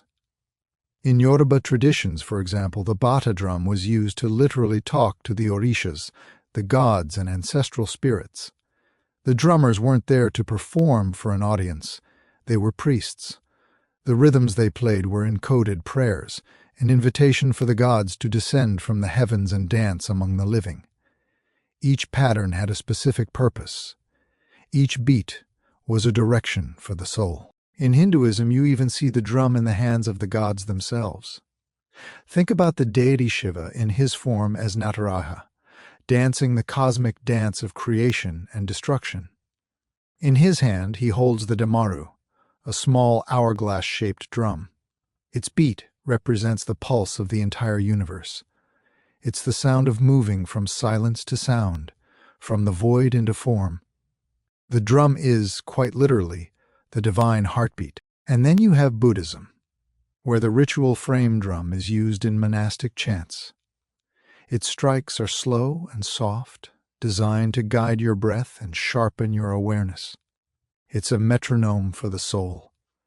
It's not loud or aggressive. It's just a gentle reminder to return, again and again, to the present moment. Across the Americas, indigenous tribes use the drum in vision quests and healing ceremonies. That beat is constant and steady, mimicking the rhythm of the womb. It helps you enter a trance, connecting you to the ancestors in a way that feels ancient and safe. In these spaces, the drum doesn't just accompany a prayer. The drum is the prayer. Even in traditions where rhythm was traditionally more subdued, like Christianity, the drum found its voice. In gospel traditions, especially in African American churches, drums became a medium of praise and power. It was the heartbeat behind voices lifted in devotion, a rhythmic reminder of struggle, hope, and the divine pulse present in every life. No matter the faith or the God being called upon, the drum hasn't been a decoration. It's a vessel for energy, intention, and the mysteries we can't put into words. Because when words fail us in worship, rhythm remains. And believe me, the divine is always listening. But then, after thousands of years of drums being solitary instruments, one person, one drum, one sound, something revolutionary happened in the heart of the industrial age. In the factories, the streets, and the music halls of the late 19th century, percussion was completely reimagined.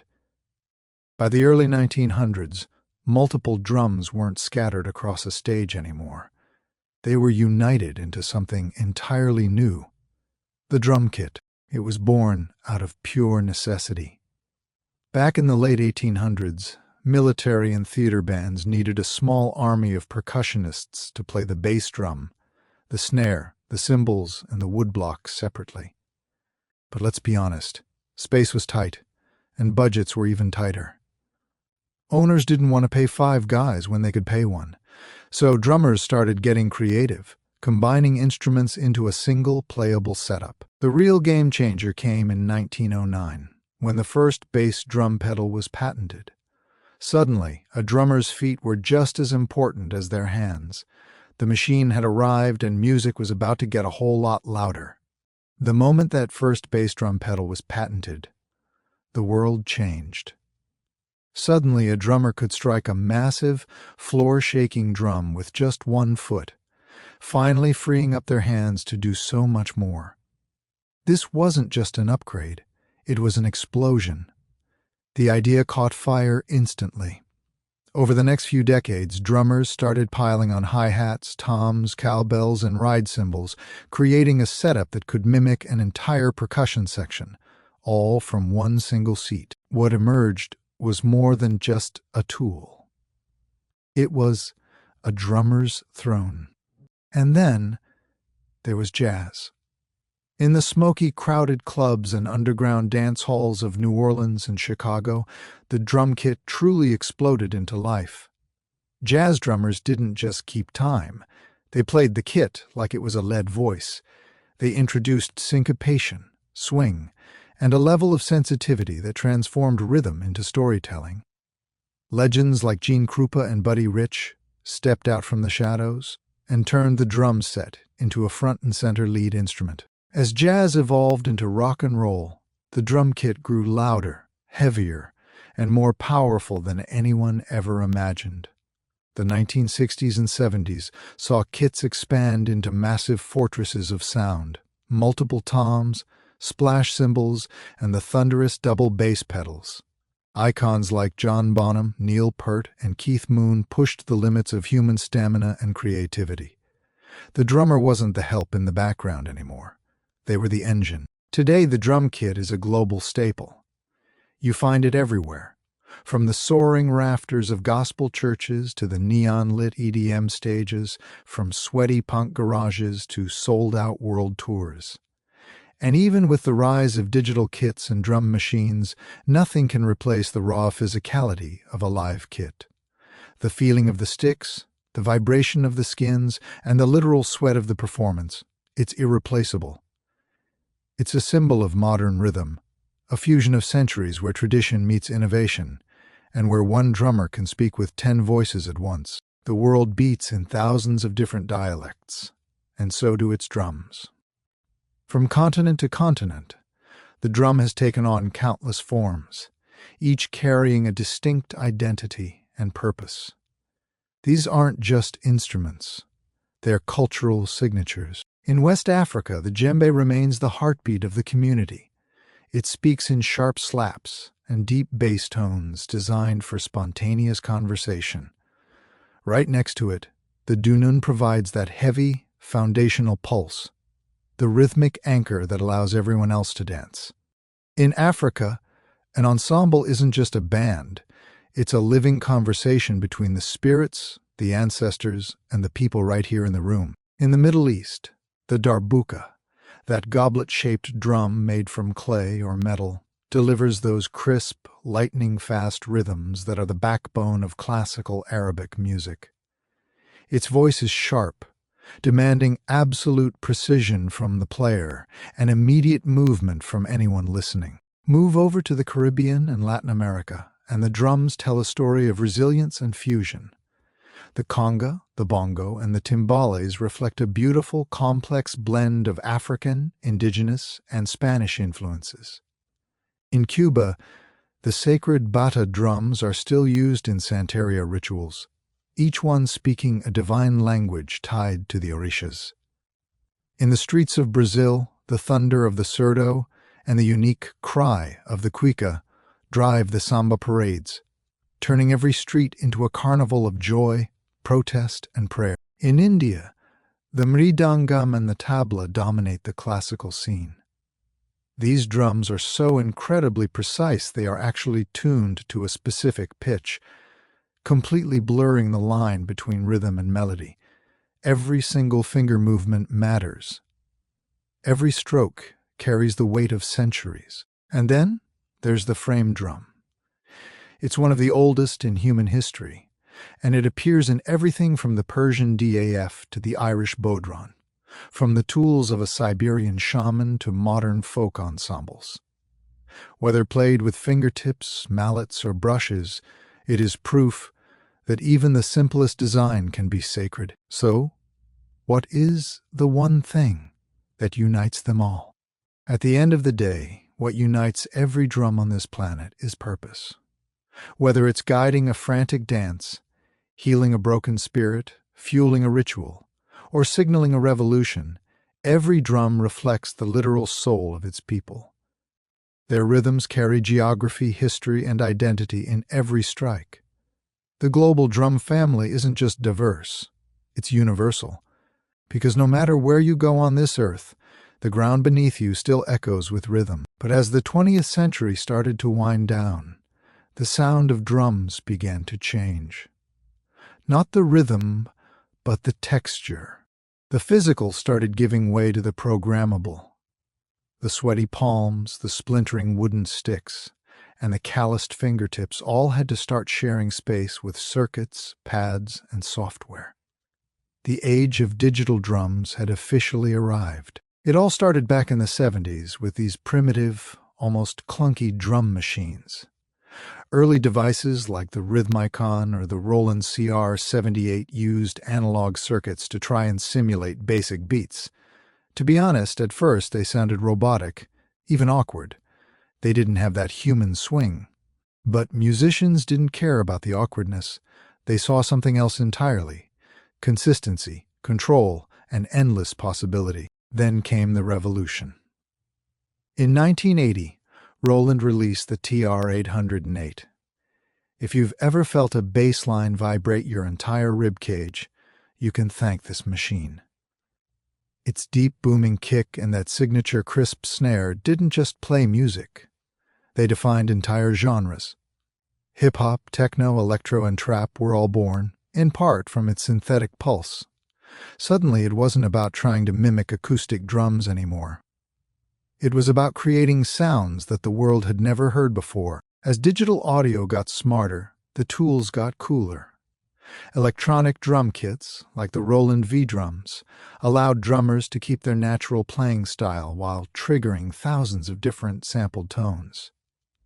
You could now rehearse in total silence, record a hit record without a single microphone, and switch from a jazz kit to a heavy metal setup with the press of a button. And then came the computers. With digital audio workstations, DAWs, like Ableton, FL Studio, and Logic, the power shifted. Now, anyone with a laptop in their bedroom could build complex, massive sonic architectures, layering kicks and sub-bass into something that sounded like a futuristic heart. Finger drumming, on MIDI pads, became its own high-speed art form. A lot of people were scared back then. They thought this shift meant the death of traditional drumming, that cold precision was going to replace human feel. But guess what? That didn't happen. Instead, something much more interesting emerged: hybridity. Acoustic drummers started integrating triggers and samples into their live kits. Producers started layering human-played grooves with machine beats to get that perfect mix of soul and power. The organic and the synthetic finally found a groove together. Digital drums didn't erase the past, they reimagined it. Today, we live in a world where a kid in their bedroom can build a rhythm that once would have required an entire orchestra. Ancient grooves from Africa, Asia, and the Americas are being sampled, twisted, and given a new life on neon-lit dance floors. The tools have changed, the materials have changed, but the purpose is still exactly what it was 30,000 years ago: to move bodies, to shape time, and to make the silence speak. Across every era, every fallen empire, and every massive leap in technology, one thing has never, ever changed. Because at the end of the day, rhythm is the only thing that doesn't need a translator. The drum remains our oldest, most stubborn, and most enduring voice.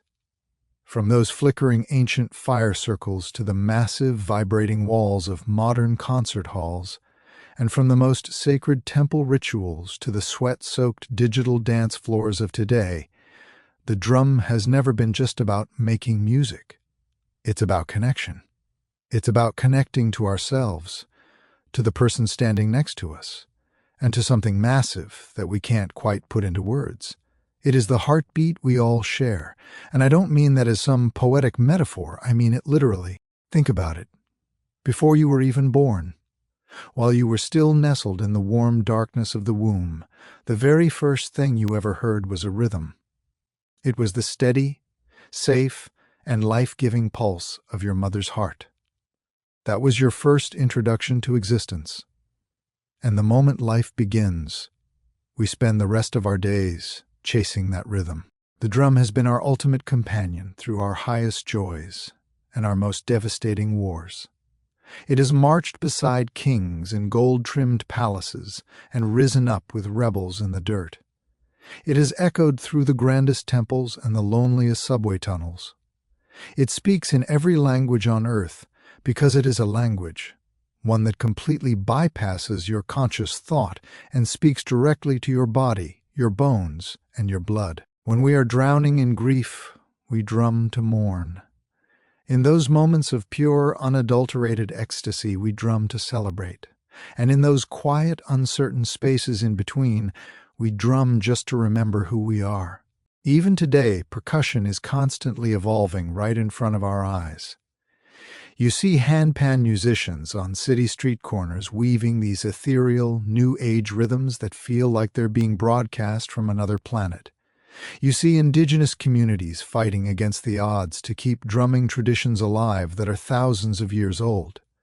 You see stadium drummers rallying 50,000 people into a single unified pulse that makes the ground shake. And you see children banging on pots and pans in a kitchen with that pure, instinctual joy that needs no lessons.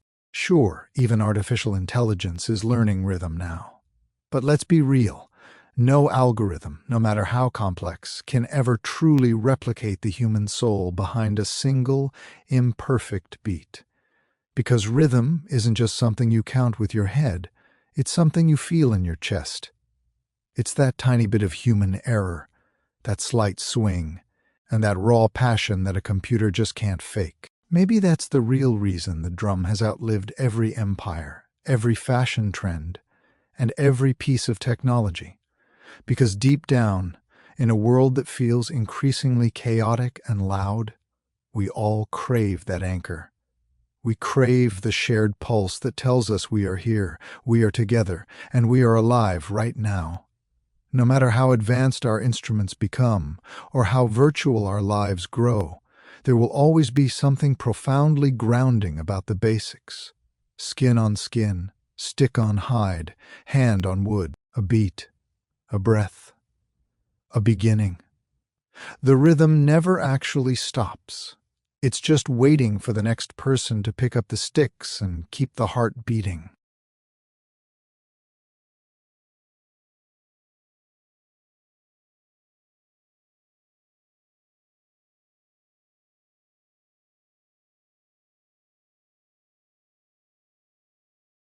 Before Manhattan became a shimmering forest of glass and steel, it was an island defined by shadows, not the long, cold shadows cast by skyscrapers, but the soft ones cast by church steeples and sloping shingle rooftops.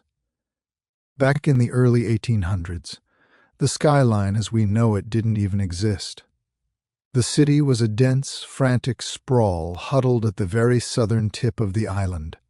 A maze of brick townhouses, timber-framed shops, and dirt roads that turned into swamps every time it rained. Buildings rarely climbed beyond 5 or 6 stories.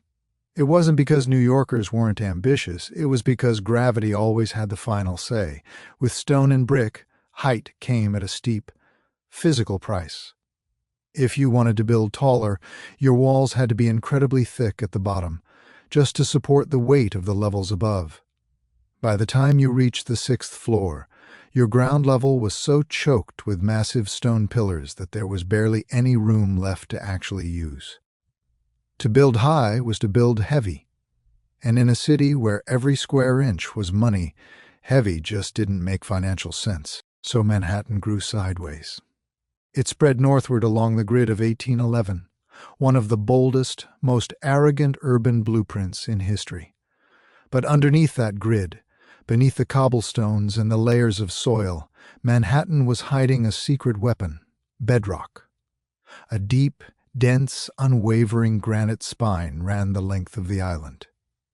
It was waiting there, quiet and untouched, for the day it would be asked to support the heaviest structures in human history. But for now, the city hugged the ground. The only real vertical statements were the churches. Trinity Church, with its spire completed in 1846, rose 280 feet into the air. For years, it was the tallest thing in New York, a symbol of heaven in a city that was still very much tied to the earth. What no one realized yet was that the future of the skyline wasn't going to be built from stone or wood. It was going to be forged in iron, steel, and pure vision. Manhattan was a stage being set, and the dream was finally starting to stretch upward. For centuries, gravity had been the world's most restrictive architect. It kept cities flat and human ambition tethered to the dirt. But in the mid-19th century, Two massive breakthroughs broke the skyline wide open. One lifted people, and the other lifted buildings. The first came in 1852, thanks to an inventor named Elisha Otis. He didn't just invent a machine, he staged a revolution. At the New York Crystal Palace, Otis stood on a platform suspended high above a terrified crowd. He did the unthinkable. He ordered the supporting rope to be cut. The crowd gasped, expecting a tragedy, but the platform didn't move. A hidden safety mechanism, a set of steel springs, locked the lift firmly in place. Otis stood there, calm as ever, and famously said, "All safe, gentlemen, all safe." With that single breathtaking moment, Otis rewrote the rules of architecture. Before this, the top floors of a building were the cheapest, nastiest places to live or work. Why? Because no one wanted to climb 6 flights of stairs. You were exhausted before you even started your day. But with the safety elevator, the logic of the city flipped upside down. Suddenly, the higher you were, the more valuable the space became. The penthouse was born, and the sky was finally open for business. But here's the thing. Making it safe to go up was only half the battle. You could have the most advanced elevator in the world, but if your building was still essentially a massive, heavy pile of bricks, you were still hitting a literal ceiling. Those load-bearing walls were still the enemy. The higher you went, the thicker they had to be, until the ground floor was basically a solid block of stone with a tiny door in it. That is when the second miracle arrived. The steel skeleton. In the 1880s and 90s, engineers realized they could flip the entire concept of a building inside out. Instead of the walls holding up the floors, they built a rigid frame of steel, a skeleton, to carry the entire weight. This meant the exterior walls were no longer structural anchors. They were just curtains of stone or glass hung on a metal rack. Suddenly, height wasn't a gamble anymore. It was a strategy. Manhattan was the perfect canvas for this vertical revolution. You had a booming economy, a tight geography that forced you to think upward, and that rock-solid granite bedrock underneath to hold it all up. Everyone, banks, newspapers, insurance tycoons, wanted their name etched into the clouds. The elevator made the sky accessible, but the steel skeleton made it buildable. Together, they didn't just change architecture. They redefined the very DNA of what a city could be. By the late 19th century, the race was on. New York was done sprawling. It wanted to soar. The ground was full, the streets were packed, and the only frontier left was up. The 1890s became a vertical battlefield. In 1890, Joseph Pulitzer's New York World Building rose 20 stories, the tallest office building in the world. It was a giant, but only for a heartbeat. In 1899, the Park Row building snatched the crown at 391 feet. Every new tower was a loud steel declaration that said, "We are the future." Then came the giants. The Singer Building hit 612 feet in 1908, finally dethroning the spire of Trinity Church, which had been the king of the skyline for over half a century. But even that was just a warm-up. In 1913, the Woolworth Building took the crown, rising a staggering 792 feet, funded entirely in cash by retail magnate Frank W. Woolworth, and designed in a soaring neo-Gothic style. It was dubbed the Cathedral of Commerce. It wasn't just a building, it was an architectural sermon about America's arrival as a global superpower. This was branding warfare at its finest. Corporations weren't just building offices, they were building the ultimate billboards, permanent, imposing, and impossible to ignore. And beneath the glamour of the silhouettes, the rhythm of progress was brutal. Steam shovels chewed into the granite bedrock day and night. Riveters hammered steel with a deafening, relentless beat. Ironworkers, many of them immigrants, balanced on narrow beams hundreds of feet in the air with zero harnesses, relying on nothing but their own grit and the wind. As the 1920s roared into Manhattan, the skyline didn't just climb, it began to dance. This was the birth of Art Deco. The Jazz Age poured elegance, light, and movement into cold steel.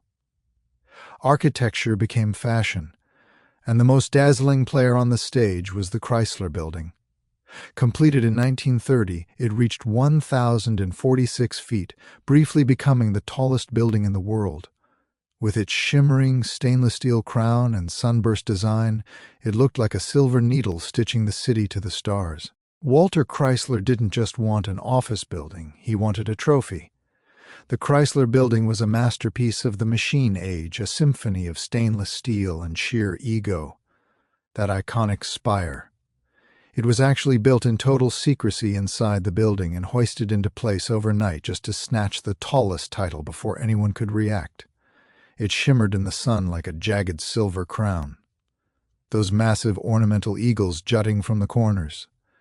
They were modeled after car hood ornaments, acting like steel guardians of a future that felt like it had finally arrived. With its curves and chevrons, the Chrysler Building didn't just scrape the sky, it seduced it. But in New York, being the king of the hill is a temporary gig. Just a few blocks away, another titan was already clawing its way upward.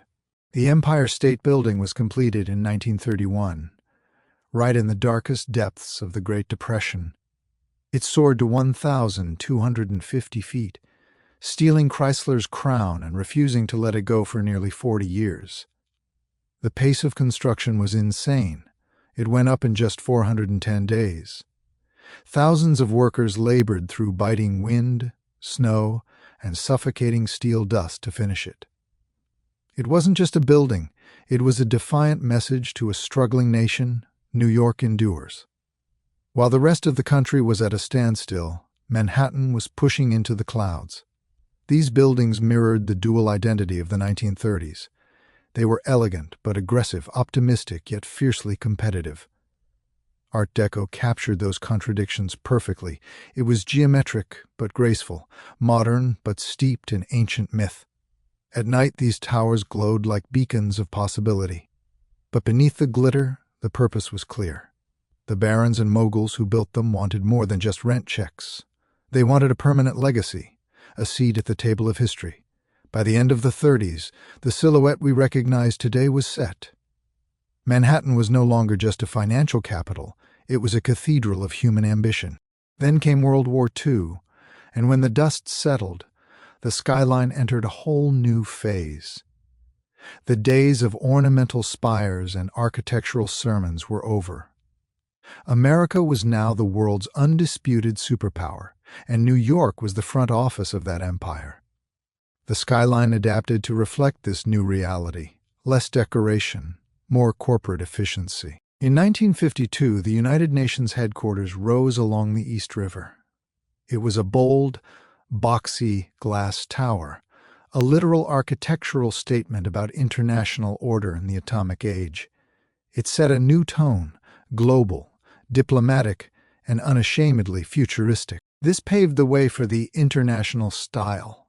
Suddenly, you had the Lever House and the Seagram Building redefining Park Avenue. These towers were minimalist by design, stripped of every bit of sentiment and decoration. They didn't look like castles or cathedrals anymore. They looked like precision-engineered machines. The Seagram Building, designed by Mies van der Rohe, changed everything.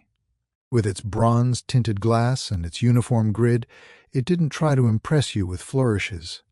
It projected something much more intimidating: order, discipline, and raw power. This was corporate architecture at its peak: cold, beautiful, and absolutely authoritative. By the late 1960s, Manhattan had already reached heights that would have seemed like science fiction to the brick masons of the 1800s. But New York was never a city to rest on its laurels. It still had room to dream bigger, and that dream began to take shape at the southern tip of the island, where the skyline was about to be altered forever by a pair of identical giants. They were bold, they were controversial, and they were unlike anything the world had ever seen: the twin towers of the World Trade Center. Conceived as the ultimate hub for global commerce, the project was a massive undertaking by the Port Authority. Architect Minoru Yamasaki took a radical, minimalist approach. He moved away from the glass box look of the 50s and created towers with narrow vertical lines and shimmering aluminum cladding. There were no setbacks, no decorative crowns, just raw vertical power. Each tower was set to rise over 1,360 feet, effectively dwarfing every other building on the planet. The ambition here wasn't just about floor space, it was ideological. These were meant to be the new temples of capitalism, a statement of global connectivity, but building them was a nightmare. To clear the space, an entire neighborhood known as Radio Row had to be demolished. And because they were building so close to the water, engineers had to invent a revolutionary technique called the slurry wall, a massive underground concrete barrier that held back the Hudson River while they dug deep into the soft riverbed to reach the bedrock. It was one of the most daring engineering feats of the century. When the towers were finally completed in 1973, the reaction was mixed. Critics called them sterile, boxy, and un-New York. They missed the romantic tapers of the Empire State and the Art Deco flair of the Chrysler. But to the rest of the world, the Twin Towers were pure, undeniable presence. They didn't dance or seduce the sky, they commanded it. They stood as twin pillars of certainty and scale. For nearly 30 years, they anchored the skyline of Lower Manhattan, giving the city a sense of symmetry and massive gravitas. People traveled from every corner of the globe to stand on the observation decks or dine at windows on the world, literally eating among the clouds. Other cities would eventually build taller, but none carried the iconic weight of those two giants rising side by side. The skyline had reached its monumental peak. Then came the morning of September 11th, 2001, and the Manhattan skyline changed forever. It wasn't changed by architects or cranes this time, it was changed by violence and smoke. In less than 2 hours, the Twin Towers, those symbols of American might and global unity, collapsed into a nightmare of dust, fire, and twisted steel. Thousands of lives were lost in an instant. The attack wasn't just an assault on human beings or architecture, it was an assault on the symbols themselves. The two pillars that had defined the silhouette of New York for a generation were simply gone, leaving a jagged, agonizing void in the sky and in the heart of the city. For a long time, the skyline didn't just look different. It felt haunted. When you looked down Manhattan's long, gridded avenues toward the south, your eyes would instinctively reach for those two silver anchors, only to find nothing but empty blue sky. It was a visual ghost limb. That fracture in the horizon was a constant, stinging reminder that the world had changed in a single Tuesday morning.